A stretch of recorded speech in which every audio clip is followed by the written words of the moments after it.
time is for known Windows system files that get created at installation time, and then have the rogue stuff that I just stuck in there mimic it. Make it look exactly like the rest of it. Modify the max times, the modified access and created times, so that it blends in.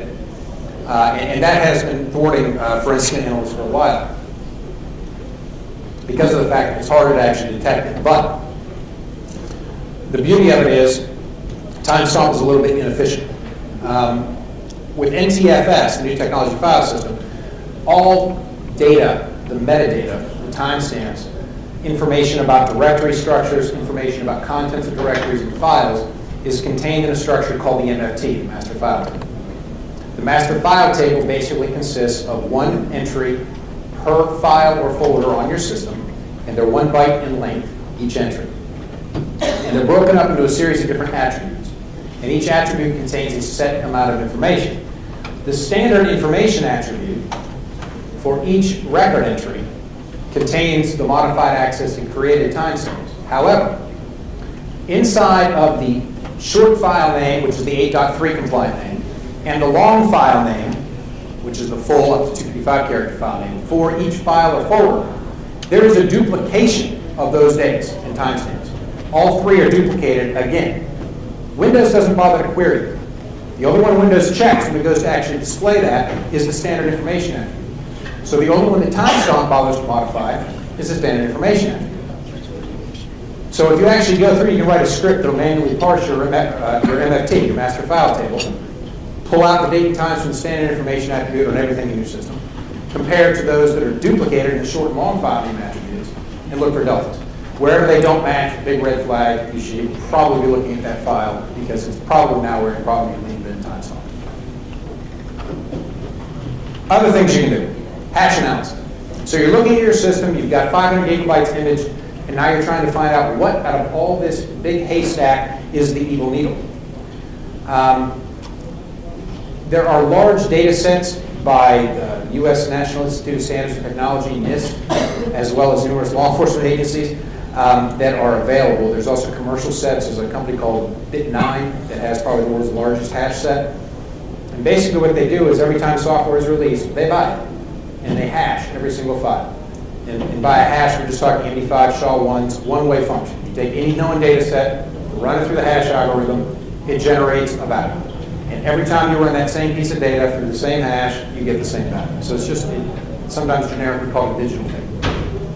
You can use these hash sets to go through places where evil is frequently dropped, such as Windows System 32. Call out everything that is known.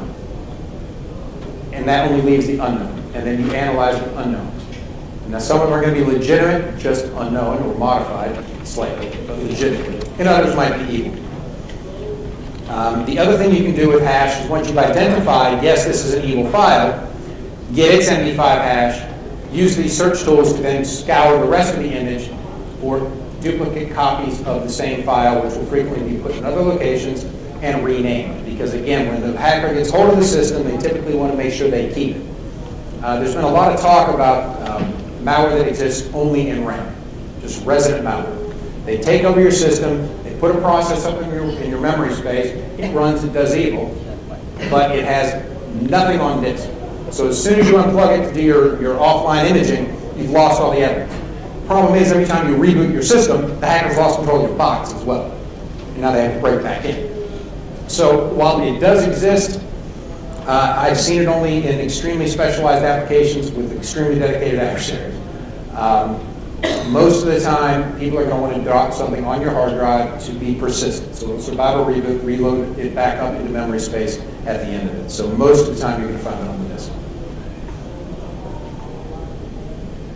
So once you actually identified a piece of malware that is evil, like the Explorer we saw earlier, what do you do with it? Again, there's many people in this room that are probably better at disassembly than I will ever be, so I'm not going to belabor this point. But general topic, extract it from the image, put it in a sandbox. There's commercials like Norman Sandbox. There's virtual machines, which is I think what most everybody uses for this. Configure a VM, drop Procmon on it, drop different tools that are actually going to just monitor what is going on in the system, monitor the changes on the system. put an external sniffer on the box to see what communication goes out, fire off the malware, see what it does.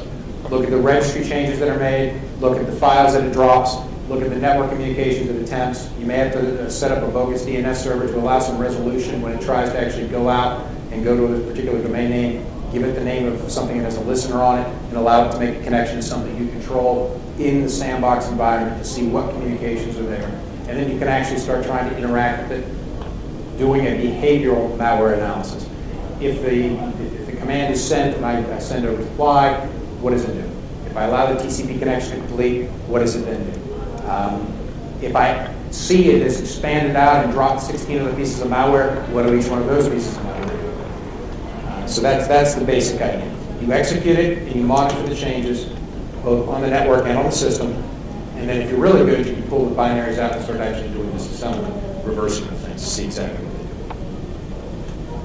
do. The Windows registry itself also has a wealth of information. The thing to understand about the registry is that if you go into regedit, you see HKey local machine, HKey current user. None of that actually exists on disk. That's all just a virtual representation of data that's stored elsewhere. The majority of them are in system hives stored inside the system root system 32.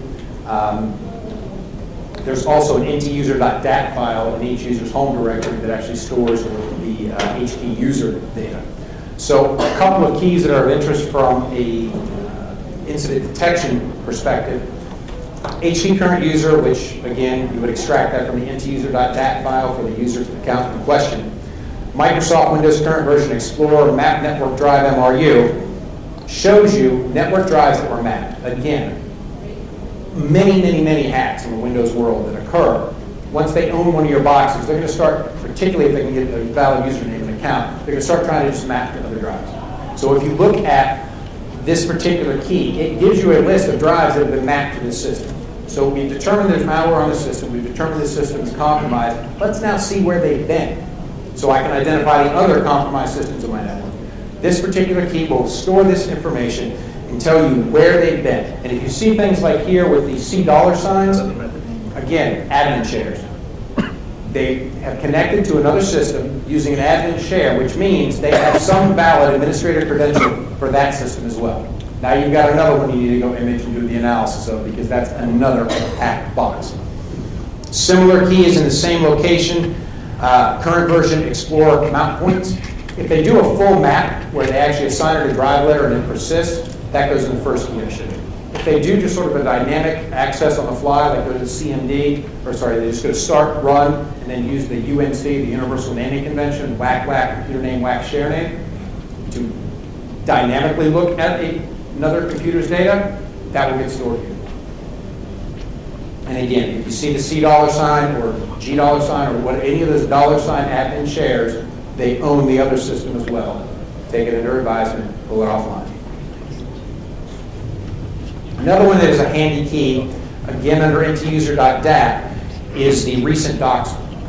This key actually records, based on the extension of the documents that have been viewed, about the last 10 or so files that were accessed of that type. Now, most of the time, this may give you some indication of where they've been looking at your data, but one that I like to really look at is the zip. Because if they're installing malware, they're frequently going to bring down bundled zip packages.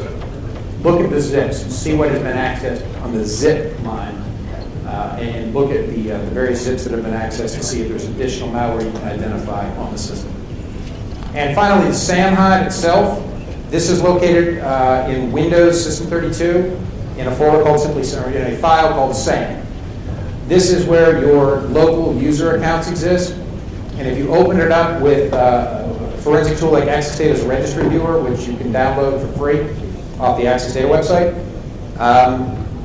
this tool will actually open the SAM, allow you to view the account names, and also will tell you information like when was this account last used. So if you're looking at it, it will tell you, okay, yes, they are using my local administrator account. This was the last time they came onto this system with that particular account. You can also look at the last failed login times for these things, because if someone's doing a broad pattern